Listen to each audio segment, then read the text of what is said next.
Hello दोस्तों। आज जो मैं आपको कहानी सुनाने जा रही हूँ वो है एक गरीब लड़की और स्कूल टीचर की कहानी। तो चलो कहानी शुरू करते हैं। रामपुर के राज्य में एक गरीब लड़की कामिनी अपने माता पिता के साथ रहती थी। कामिनी को पढ़ने का बहुत शौक था, परंतु उसके पिताजी की कोई नौकरी नहीं थी। वो जंगल से लकड़ियां काट कर लाते और बाजार जाकर बेचा करते। वह उनके घर का गुजर बसर चल रहा था। कामिनी को उसका शौक देखकर स्कूल वालों ने फ्री में एडमिशन दे दिया। अब कामिनी दिल लगाकर पढ़ती थी। एक दिन कामिनी स्कूल जाती है तो उसकी टीचर उसे कहती है, कामिनी, जब क्लास ऑफ होगी तो मेरी बात सुनना, मुझे तुमसे कुछ काम है। जी ठीक है मैम, मैं जैसे ही छुट्टी होगी तुरंत आपके पास आ जाऊंगी, आप चिंता ना करें। हाँ ठीक है, अब अपना काम करो। वह कामिनी अपना सबक पढ़ने लगती है। वह जब उसे छुट्टी होती है तो वो अपनी टीचर के ऑफिस में जाती है और कहती है, मैम, आपने मुझे कहा था मेरी बात सुनना, आपको क्या काम है मुझसे? देखो कामिनी, तुम एक गरीब लड़की हो जिस पे तरस खाकर उसे यहाँ एडमिशन दिया गया है, वरना तुम इतने बड़े स्कूल में पढ़ना तो दूर की बात, पढ़ने के बारे में सोच भी नहीं सकती थी। जी मैम, मैं जानती हूँ, स्कूल के प्रिंसिपल सर ने मुझे यहाँ एडमिशन दिया है। उनका ये एहसान मैं सारी जिंदगी नहीं भूलूंगी। ऊपर वाला उनको बहुत सी खुशियाँ दे, उनके कारण ही मेरा पढ़ने लिखने वाला सपना पूरा हो पाया है। परंतु मैम, मुझे आपकी यहाँ बुलाने वाली बात समझ नहीं आई। मैंने अभी तुम्हें यहाँ बुलाने का कारण तो बताया ही नहीं, वह तुम्हें समझ कैसे आएगा? मैंने तुम्हें यहाँ इसलिए बुलाया है ताकि तुम्हारे साथ एक डील कर सकूं। डील? कैसी डील मैम? मैं एक गरीब लड़की आपको क्या दे सकती हूँ, मैं समझी नहीं। मैं तुम्हें सब समझाती हूँ और बताती हूँ। वैसे जो तुम्हारा फैसला होगा वही होगा, परंतु कोई भी फैसला करने से पहले उसके फायदे और नुकसान सोच लेना, वही फैसला करना। जी मैम, मैं सुन रही हूँ, आप कहें क्या कहना चाहती हैं?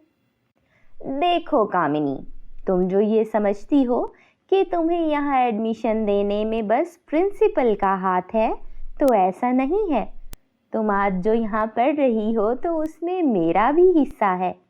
यानी तुम्हें पढ़ाने के लिए जो किताबें और नोटबुक्स दी जाती हैं, उनमें से आधी किताबों की कीमत सर देते हैं, आधी किताबों की कीमत मैं देती हूँ। कोई और टीचर तो इतनी अमीर है ही नहीं मेरे सिवा, इसलिए मैंने तुम पर तरस खाकर सर से कहा कि इसे एडमिशन दे दें। इसकी हेल्प मैं भी करूँगी। ओह, मैं नहीं जानती थी मैम, आप मेरी इतनी हेल्प कर रही हैं और इतनी अच्छी हैं कि आज तक मुझे पता भी नहीं चलने दिया। आपका बहुत बहुत धन्यवाद। अब मैं घर जाती हूँ, माँ निराश हो रही होगी, काफ़ी समय हो गया है। हाँ, अभी तुम घर जाओ, बाकी की बात मैं तुमसे कल करूँगी। और हाँ, मेरी इस बात का जिक्र किसी से नहीं करना। किसी से नहीं तो मतलब किसी से नहीं। अपने माता पिता को भी इसकी खबर नहीं होनी चाहिए, समझ गई? जी मैम, मैं समझ गई। मैं किसी को कुछ नहीं बताऊंगी, बस माँ से कह दूंगी टेस्ट दे रही थी, इस कारण देर हो गई। गुड। वह कामिनी अपने घर चली जाती है। जब वो घर पहुंचती है तो उसकी माँ सिमरन उसे कहती है, अरे कामिनी बिटिया, इतनी देर काहे को लगा दी? ठीक तो हो ना? कोई मसला तो नहीं? नहीं माँ, कोई मसला नहीं है, चिंता ना करो। चिंता काहे को ना करूं? इतनी लेट घर आई है, क्या बात है? माँ हूँ तुम्हारी, मैं चिंता नहीं करूंगी तो कौन करेगा?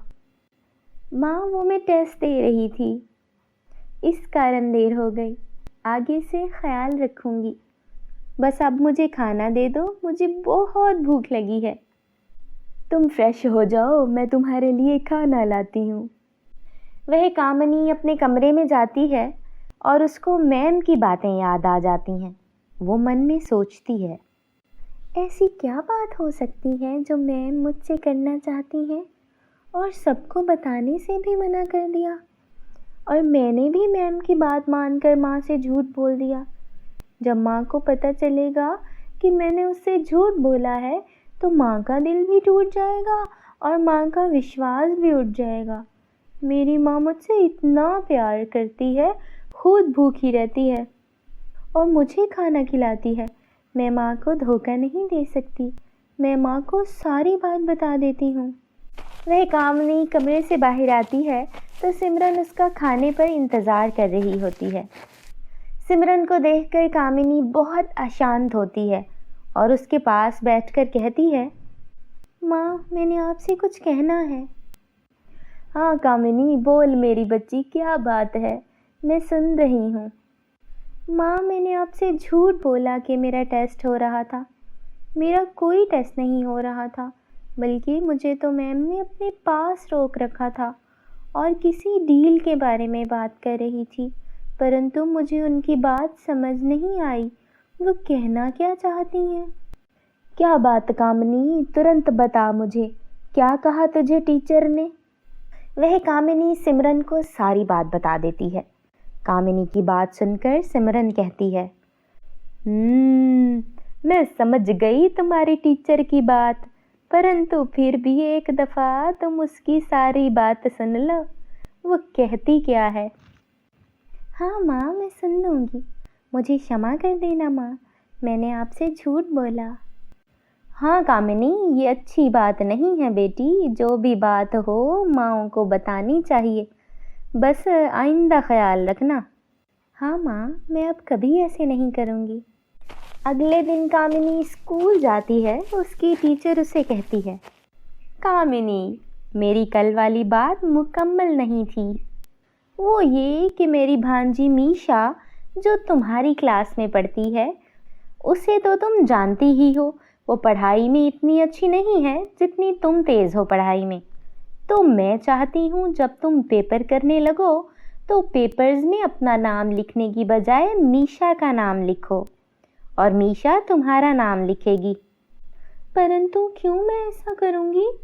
मीशा तो बिल्कुल पढ़ने में इंटरेस्ट नहीं लेती। अगर ऐसा हुआ तो मैं फेल हो जाऊँगी। सब मुझ पर हंसेंगे। सॉरी मैम, मैं ऐसा नहीं कर सकती। मैं अपनी मेहनत किसी और को क्यों दूँ? तुम ऐसा ही करोगी कामिनी। मत भूलो तुम इस स्कूल में मेरी वजह से खड़ी हो। अगर मैं चाहूँ तो तुम्हें अभी के अभी यहाँ से निकाल बाहर करूँ। वह तुम्हारी स्टडी कहाँ जाएगी? अभी तो तुम्हारे पास स्कूल पढ़ने का ऑप्शन है। मेरी बात ना मानने के बाद ये भी नहीं रहेगा। सोच समझ लो, वह मुझे बता देना। मैम, मुझ पे ये अत्याचार ना करें। मैं पढ़ लिख कर अपने माता पिता के लिए कुछ करना चाहती हूँ। आप तो पैसे वाली हैं, आपको फ़र्क नहीं पड़ेगा, परंतु हमारी ज़िंदगी ख़राब हो जाएगी। मैंने तुम्हें जो कहना था कह दिया। अब मैं कुछ नहीं सुनना चाहती। जाओ यहाँ से। टीचर की बातें सुनकर कामिनी रोती हुई घर की ओर चल देती है। वो रोती हुई घर जा रही थी कि उसे रास्ते में प्रिंसिपल मिलते हैं। अरे कामिनी बिटिया, क्यों रो रही हो? क्या हुआ है?